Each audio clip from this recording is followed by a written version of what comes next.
So Blizzard have absolutely been bombarding us with information lately about Diablo 4. It's very close to release, and now we've got even more details on the season pass, seasons and cosmetic items. So if you want to know exactly what that's all about, then stay tuned. That's coming up next.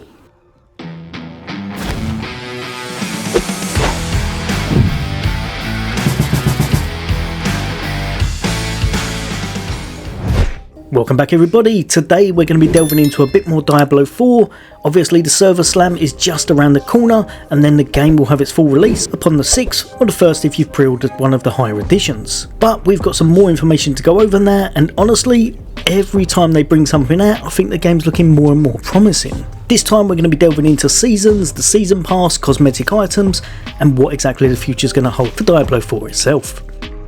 So first off, they have had to cordon some areas off. There's some top secret logos around, and that's pretty much because they don't want to spoil the first seasonal event, which will be hitting a little bit after Diablo 4's full release. But as you can see here, seasons, very similar to Diablo 3, is going to have objectives that you're going to want to complete in order to progress and make your way through. This time however, I think they probably made them ever so slightly better, because there's going to be slightly more to do in Diablo 4, for example PvP and a lot of optional events and such.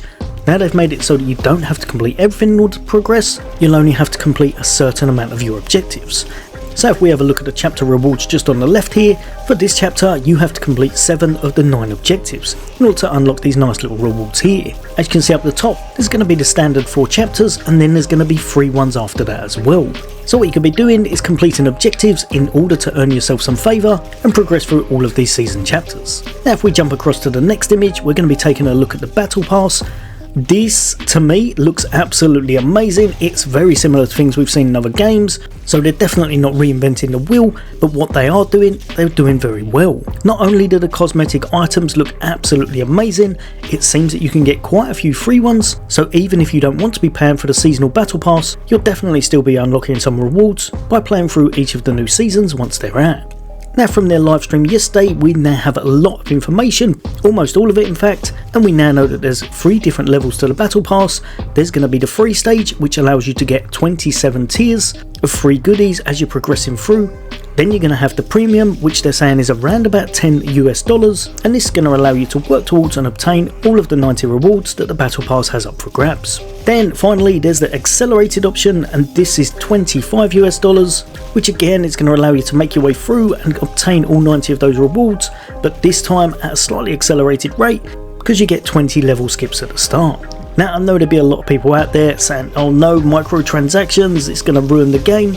But don't forget, a season is 90 days, so that's pretty much 3 months. You definitely don't have to spend the money, but even if you're spending that $10, that's going to equate to just over $3 a month. And I think if you're going to be sinking a lot of time into Diablo 4, it's probably going to be worth the investment. Ultimately, it's all going to depend on exactly how much enjoyment you're getting from the game. If you're loving it and you think you're going to be playing this for years down the line, you almost definitely want to invest some money into the battle pass. If not, then just try to obtain whatever you can and grab up all the free goodies as you play. Personally, even though microtransactions can be a bit of a nightmare, I often see games lasting a lot longer because of them, and a game that generates more money is going to be able to have more put back into it in order to make DLC and everything a lot better. And with just how much effort seems to be going into Diablo 4, I can see this game having a lot of DLC, and like the rest of the franchise, lasting many years to come.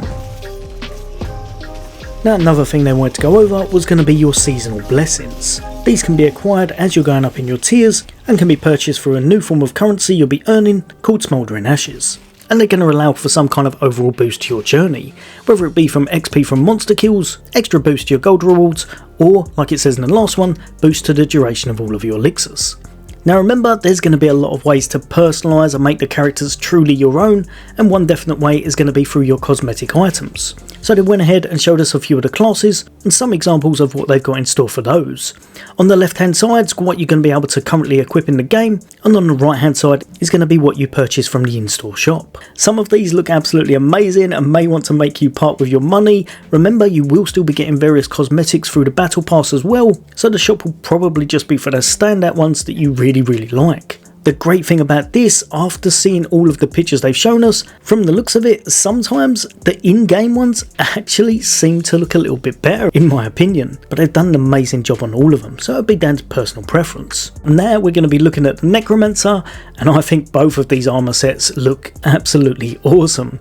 The first one in game looks very good, and the right one for some reason gives me some kind of a Lord of the Rings theme to it. It looks really good. I don't know which one I prefer out of these, as both of them are just great. The detail that the Diablo 4 team are going to is definitely not in question, and by the end game you're going to have a character that not only can dish out some absolute damage, but will also look great whilst he does it. Jumping over to the Barbarian, and this one is one of the ones that I think the in-game one actually kind of tops the shop one. The right hand side one does look really good, not gonna lie, but there's something about the mask on the left and the overall style of it that I think just gels and goes together very well. So again, it shows you that if you don't want to part with your money, you definitely don't have to, because they're not making it so that you look awful and you feel like you have to make purchases or purchase the season pass in order to make your character more powerful or look better. In fact, it'll be a lot down to preference. Or like I said, if you think something pops up that you really want to grab because it really stands out to you. Lastly, jumping over to the Rogue, very much that in the shadows look going on both of these. Again, they're both very good. I think I probably do prefer the one on the right, the shop one with this class, but like I said, both of them again look very good. So with the in-game shop and with the battle pass, it's all going to be up to you whether or not you want to part with your money, and if you don't, it shouldn't really affect your game whatsoever. As far as I'm aware so far, don't quote me on this in case I'm wrong, but I don't believe there's any kind of a pay to win situation going on here.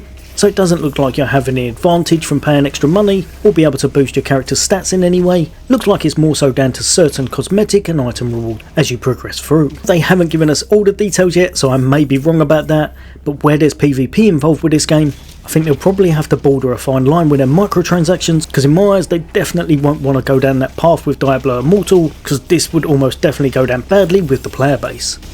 Lastly, they gave us a little infographic showing us exactly what their aims are for the seasons. They started off by saying the seasonal questline isn't directly linked to your campaign, but if you want to be doing all of it as such, you will need to complete the campaign at least once with one character that season. The rest of them can then be skipped straight ahead, as if they completed the campaign themselves as well. They wanted to make sure that the gameplay was going to be fresh, so every 3 months once there's a new season, it will be centered around a complete theme.